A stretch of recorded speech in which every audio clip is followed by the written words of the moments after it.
নমস্কাৰ বন্ধুসকল যিসকলে DHH 4th গ্ৰেড আৰু 3rd গ্ৰেডত ছিলেক্টেড হৈছে তেওঁলোকক মোৰ ফালৰ পৰা অভিনন্দন জনালোঁ আৰু যিসকল ছিলেক্টেড হ'ব পৰা নাই তেওঁলোকক মই এটা কথা ক'ব খোজোঁ যে তেওঁলোকে মন বেয়া নকৰি শুই বহি নাথাকি এতিয়াই পঢ়া শুনাত লাগি যাব লাগে, কিয়নো অসমৰ মুখ্যমন্ত্ৰী CM আমাৰ সকলোৰে মৰমৰ মামা ডক্টৰ হিমন্ত বিশ্ব শৰ্মাই ইতিমধ্যে ঘোষণা কৰিছে যে অহা জুলাই মাহত আকৌ 10,000 নতুন পোষ্ট এডভাৰটাইজ ওলাব। এতিয়া যদি ভালদৰে পঢ়ে তেতিয়াহ'লে এদিন যিসকলে কষ্ট কৰি আছে তেওঁলোকে এদিন ছাকচেছ হ'ব। এই 10,000ৰ ভিতৰত নিজৰ নামটো ৰাখিব পাৰিব আৰু যদি এতিয়া শুই বহি টাইম কটায় তেতিয়াহ'লে তেওঁলোকে আকৌ এদিন এনেকৈ কান্দিব লাগিব।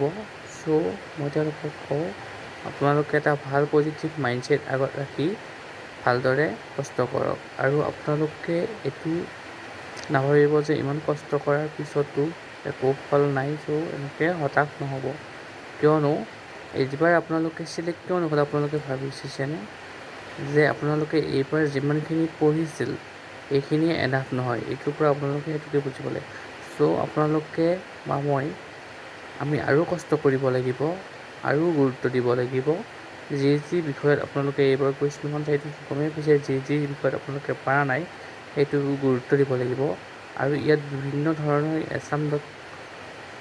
এছাম কেৰিয়াৰ বা এছাম.ইনত মাৰি চালে আপোনালোকে বহুতো এতিয়া নতুন বহুতো পোষ্ট ওলাই আছে।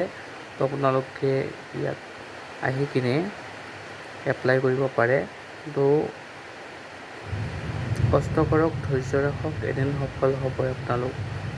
মোৰ এইটো নতুন চেনেললৈ আপোনালোকক স্বাগতম জনালোঁ আৰু যদি ভিডিঅ'টো চাই ভাল পায় তেনেহ'লে আপোনালোকে লাইক এটা কৰি দিব, কমেণ্ট এটা কৰি দিব আৰু চেনেলটো ছাবস্ক্ৰাইব কৰি দিব।